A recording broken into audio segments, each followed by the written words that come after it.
Okay, welcome to our Japan unit, everyone. It has been a long time since you've seen this, but it is actually going to be helpful to have out a blank piece of paper today and a pencil that you can just jot down some ideas with as we go along here. Learning targets for the day. Do I have volunteers? No? Okay, we'll read number 1 together. So the first learning target is to be able to describe Japan's geography.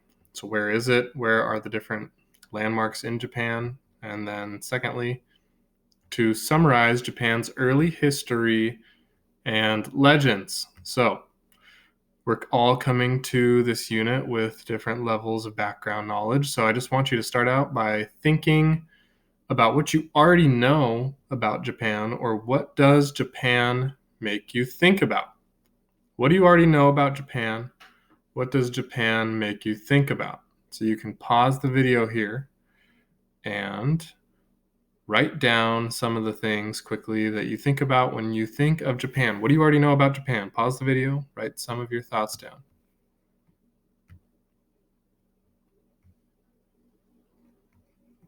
Come on.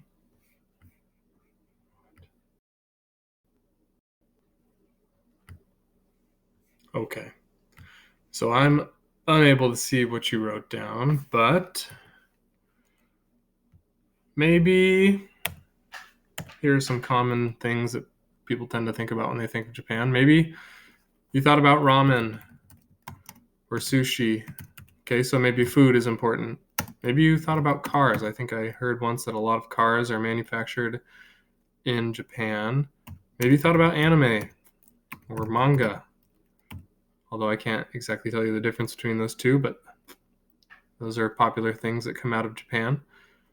And I just wish that you could share what you had written down, but we're just going to keep moving along here. I'm going to include a link to this Visit Japan video. It's really just a tourist video, inviting people to go to Japan and showing them what it's all about. But you can watch it and get a better feeling for the traditions that the people of Japan think were important enough to include in this video here. Okay, so whenever we start a new unit, we're always thinking about where are we and when are we. So Japan, we can see marked all the way over here in red.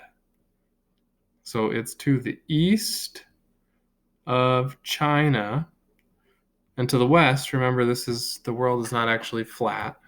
It's actually a globe. So it's actually to the west of the United States. If we were to travel west from here, we'd end up back over here, keep going west, and end up in Japan. So that's kind of where Japan is situated on a world map. And then here we have a closer look at Japan, and we can see that it's separated into 4 main islands. So we have Hokkaido up in the north, and then Honshu here, farther south, the island of Shikoku, and then last, Kyushu. And it's important to note that the Japan is made up of thousands of smaller islands. Lots of them are so rocky that there's nothing there. There are no people who live there, but there are thousands of islands, and we're going to come across this word archipelago later that means a chain of islands. So Japan is an archipelago. Okay, so that's the where are we. When are we? Someone asked me when I said that we would be doing Japan if we would be learning about World War II. You'll learn about World War II, I believe, in 8th grade and 11th grade, but this unit is kind of just an overview of the beginning to about the 1800s, and World War II we weren't really involved with Japan until about 1940, so we don't quite get there, but we have a huge period of time here that we're covering from 400 CE to 1800 CE.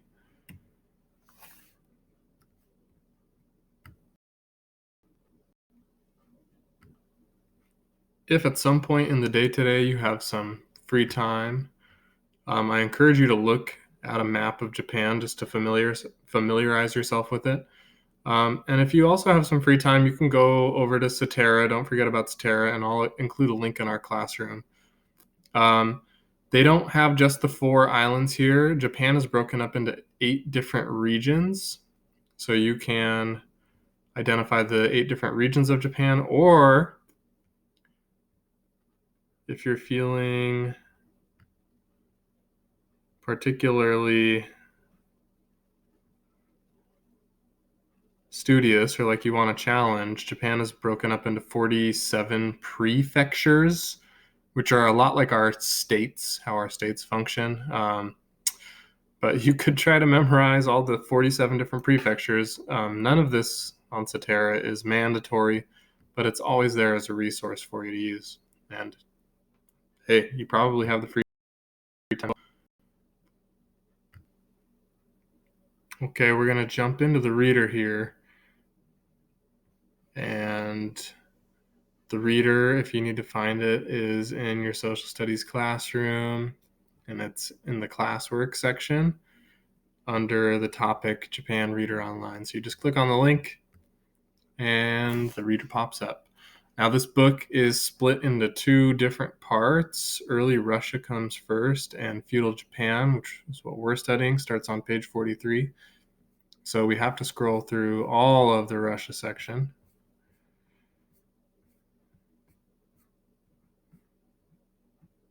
to get to page 43.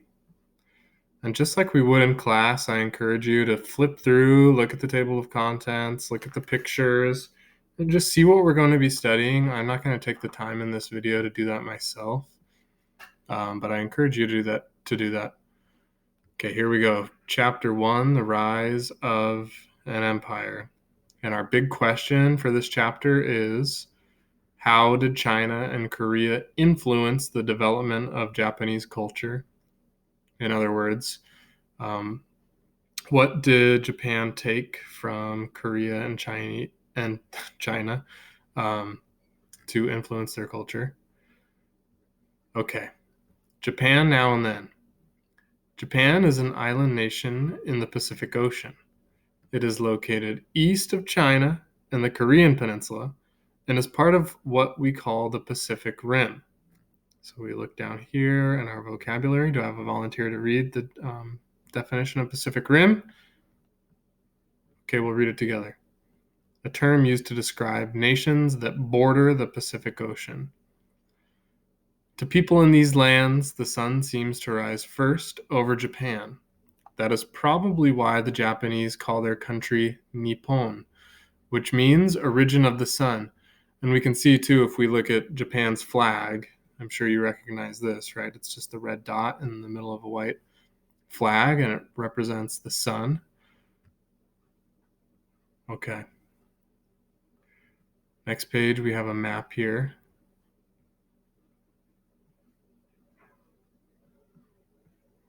And page 46. There are 4 major islands and thousands of small ones in the Japanese archipelago.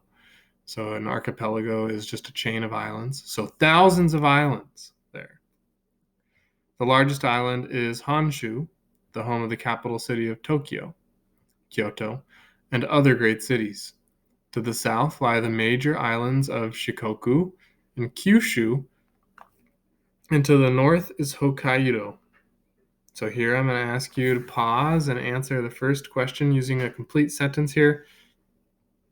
What are the 4 major islands in the archipelago?